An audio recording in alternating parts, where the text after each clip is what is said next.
Si vous avez plus de 65 ans et qu'on vous a dit que marcher suffisait pour garder des jambes solides, je veux que vous fassiez une pause et que vous pensiez à votre propre vie. Pas aux conseils entendus à la volée, pas aux articles parcourus trop vite, à votre vraie vie. Pouvez-vous vous relever d'une chaise basse sans utiliser les mains? Pouvez-vous monter sur un trottoir sans hésiter? Pouvez-vous vous rattraper rapidement si votre pied se pose de travers sur un sol irrégulier? Pouvez-vous monter un escalier sans que vos jambes deviennent incertaines à mi-parcours? Parce que c'est là que la vérité apparaît. Et la vérité est simple. Marcher, c'est bien. Mais marcher seul ne suffit souvent pas à protéger le type de force qui vous maintient autonome après 65 ans. Je veux être très précis ici. Je ne suis pas en train d'attaquer la marche. Moi aussi, je marche. Je recommande la marche. C'est excellent pour la circulation, l'humeur, l'endurance, la santé cardiaque et le simple fait de garder le corps en mouvement. Mais il existe une différence entre un mouvement qui vous garde actif et un mouvement qui vous garde fort. Et à ce stade de la vie, cette différence compte beaucoup plus que la plupart des gens ne l'imaginent. Moi, j'ai appris cela à la dure. Après 18 ans chez les chasseurs alpins, j'ai longtemps cru que davantage de mouvement signifiait automatiquement une meilleure santé. Forcer plus, rester discipliné, continuer coûte que coûte. Mais en vieillissant, mon corps a cessé de récompenser cette façon de penser. Ma récupération a changé. Ma tension artérielle a grimpé. L'usure a commencé à s'accumuler. Et j'ai dû accepter une chose que beaucoup n'ont pas envie d'entendre. Si vous voulez rester capable en vieillissant, vous ne pouvez pas compter sur une seule forme de mouvement pour faire tous les métiers. La marche aide l'endurance. Le travail de force protège l'autonomie. Et aujourd'hui, je veux vous montrer 3 exercices très simples, capables de faire ce que la marche ne fait souvent pas assez bien après 65 ans. Ces mouvements entraînent les muscles et les schémas moteurs qui vous aident à vous lever, à vous stabiliser, à monter les escaliers, à franchir les obstacles et à traverser vos journées avec plus de confiance. Ils ne demandent pas de salle, ils ne demandent pas de charges lourdes, ils n'abîment pas vos articulations. Mais ils exigent une chose, de la régularité. Alors restez avec moi, parce qu'à la fin de cette vidéo, vous aurez 3 exercices concrets à utiliser chez vous pour envoyer à vos jambes le signal qu'elles n'ont peut-être pas reçu depuis des années. On commence par le premier, parce que selon moi, c'est l'un des schémas de mouvement les plus importants de tout le vieillissement. Le lever de chaise. Certains appellent cela le sit to stand. Honnêtement, peu importe. Ce qui m'intéresse, c'est ce que ce mouvement révèle. Prenez une chaise solide. Asseyez-vous, les pieds bien posés au sol, à peu près à largeur d'épaule. Avancez légèrement sur l'assise afin que vos jambes puissent réellement travailler. Penchez-vous un peu vers l'avant depuis les hanches, poussez dans les pieds et levez-vous. Ensuite, redescendez lentement et avec contrôle. C'est tout. Simple sur le papier, très révélateur dans la réalité. Parce que ce seul geste dit énormément de choses sur votre niveau actuel de fonctionnement. Il utilise en même temps les cuisses, les fessiers, les hanches, le tronc et les muscles autour des genoux. Il entraîne aussi la coordination. Votre corps doit transférer le poids, organiser le buste et produire suffisamment de force pour vous soulever sans s'effondrer ni compter entièrement sur les bras. Maintenant, pensez à la fréquence à laquelle vous utilisez exactement ce geste dans une journée. Sortir du lit, quitter le canapé, se relever des toilettes, se lever de table, sortir d'une voiture. Ce n'est pas un exercice inventé pour vous faire transpirer, c'est un entraînement de la vie quotidienne. Et c'est pour cela qu'il compte autant. Beaucoup de gens se disent actifs parce qu'ils marchent tous les jours. Mais si se lever d'une chaise devient plus difficile, votre corps vous dit quelque chose que la marche ne corrige pas. Il vous dit que les muscles responsables de votre autonomie réelle ont besoin de davantage d'attention. C'est particulièrement important après 65 ans parce que la force des jambes a tendance à diminuer plus vite lorsqu'elle n'est pas vraiment sollicitée. Et lorsque ces muscles s'affaiblissent, la vie commence à se rétrécir. On choisit la chaise haute. On s'aide davantage avec les mains. On évite le canapé bas. On réfléchit à 2 fois avant de prendre l'escalier. La confiance baisse en silence avant que la mobilité ne chute brutalement. Voilà comment je veux que vous l'abordiez. Commencez par 5 à 8 répétitions. Bougez lentement. Utilisez légèrement les mains si vous en avez besoin au début, mais ne leur donnez pas tout le travail. Laissez vos jambes travailler. Laissez les hanches travailler. Avec le temps, essayez de moins en moins compter sur les bras et de plus en plus sur les muscles qui sont censés vous soutenir. Si c'est difficile, cela ne veut pas dire que ce n'est pas pour vous. Cela veut souvent dire que c'est exactement ce qu'il vous faut. Le deuxième exercice, c'est l'élévation des talons. C'est l'un des mouvements les plus négligés chez les personnes âgées, et c'est une erreur. Parce que lorsqu'on pense à la force des jambes, on pense généralement aux cuisses en oubliant les mollets. Pourtant, les mollets font bien plus que ce que la plupart des gens imaginent. Ils aident à pousser le corps vers l'avant quand vous marchez. Ils stabilisent la cheville. Ils participent à l'équilibre. Ils aident à monter les escaliers. Ils vous aident à réagir lorsque le sol change brutalement. Et après 65 ans, ils peuvent s'affaiblir plus vite qu'on ne le remarque.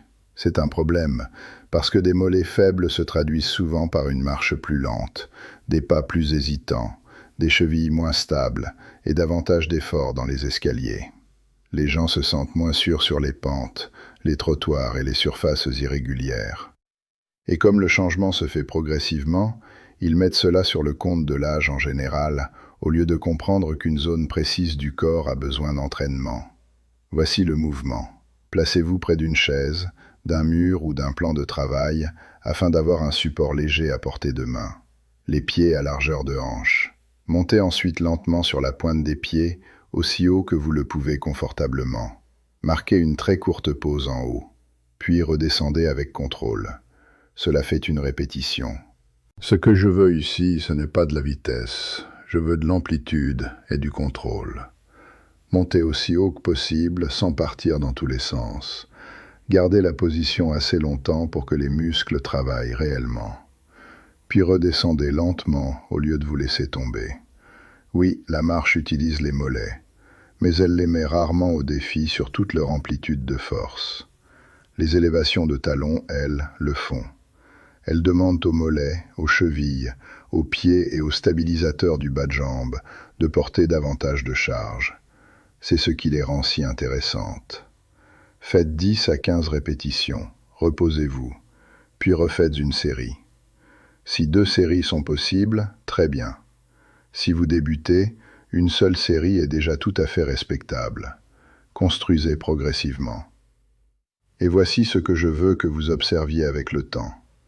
Les escaliers commencent à paraître moins intimidants. L'impulsion de votre marche devient un peu plus ferme. Vos chevilles inspirent davantage confiance. Vos pieds se sentent plus connectés au sol. Ce sont des changements utiles, pas des changements cosmétiques, de la force pratique qui revient. Le troisième exercice, c'est la montée de genoux en marche sur place. Ce mouvement est important parce que l'une des premières choses que j'observe chez les adultes vieillissants qui perdent confiance, c'est que leurs pieds ne quittent plus correctement le sol. Le pas se raccourcit, le genou monte moins. La marche se transforme peu à peu en traînement des pieds plutôt qu'en vrai pas. Et quand cela arrive, le risque de trébucher grimpe très vite.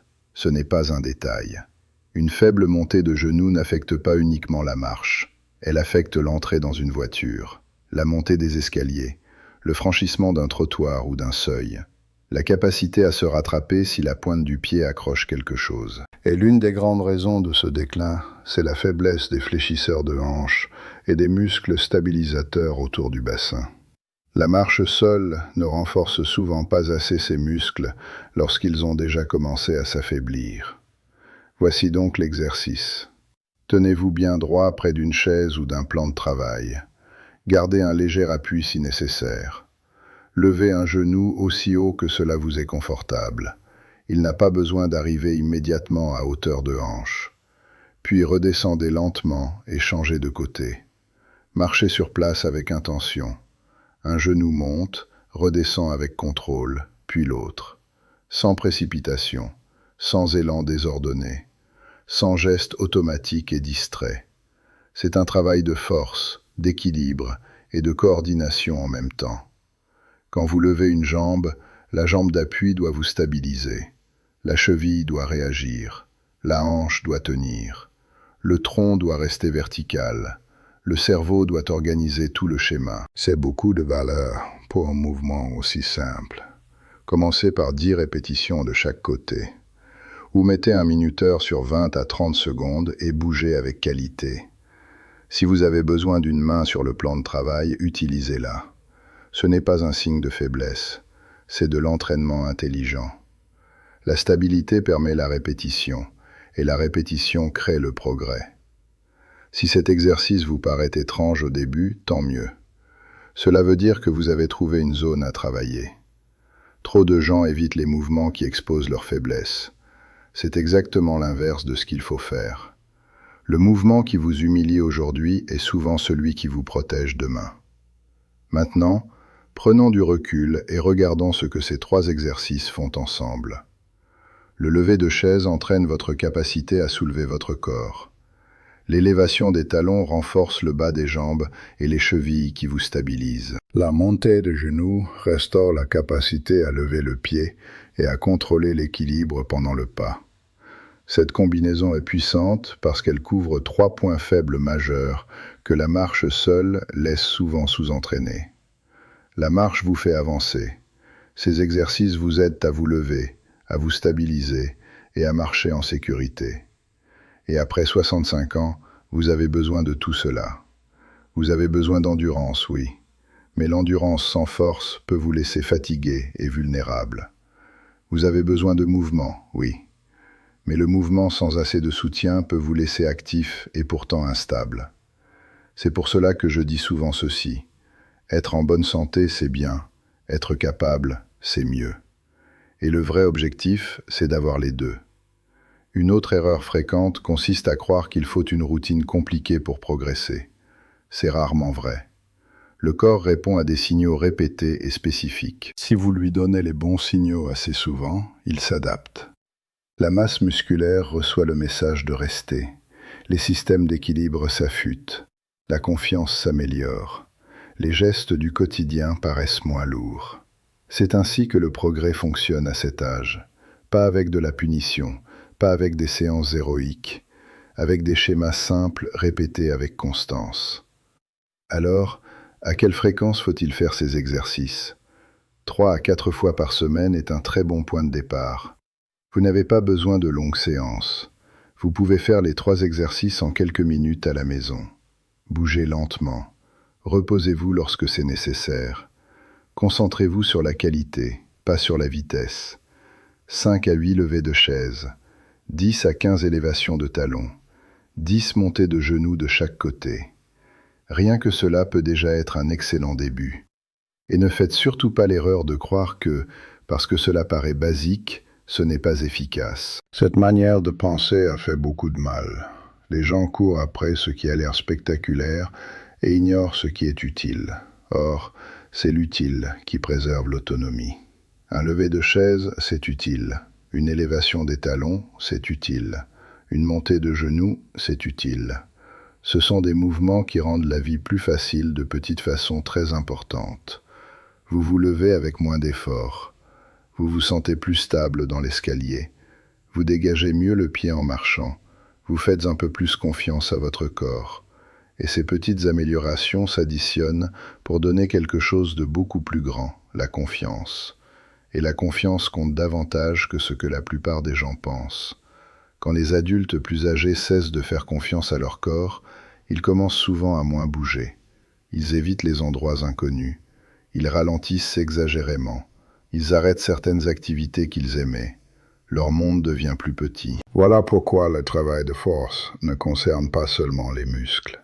Il concerne la préservation de votre liberté.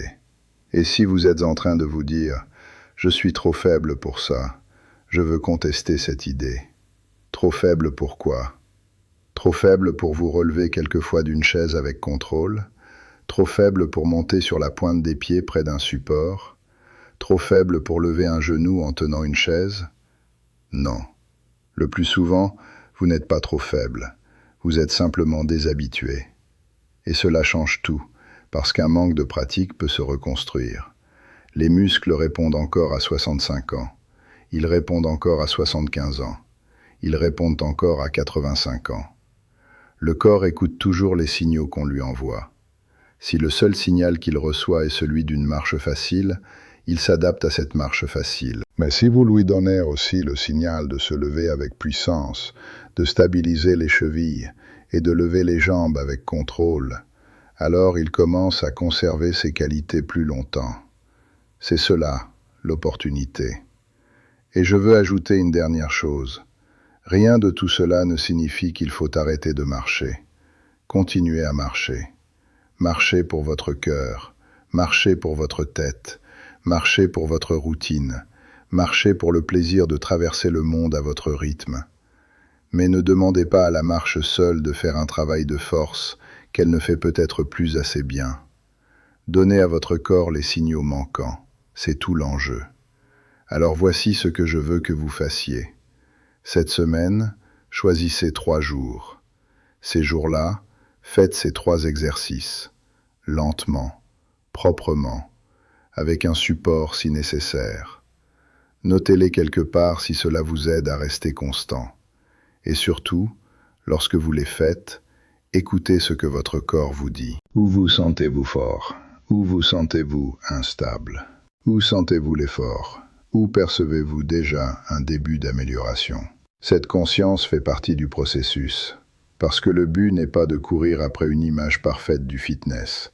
Le but est de garder un corps fiable, de garder vos jambes sous vous, de garder un meilleur équilibre, de garder un quotidien gérable, de rester le type de personne qui peut encore se lever, franchir, monter, porter et se déplacer sans laisser la peur commander. Voilà la vraie force.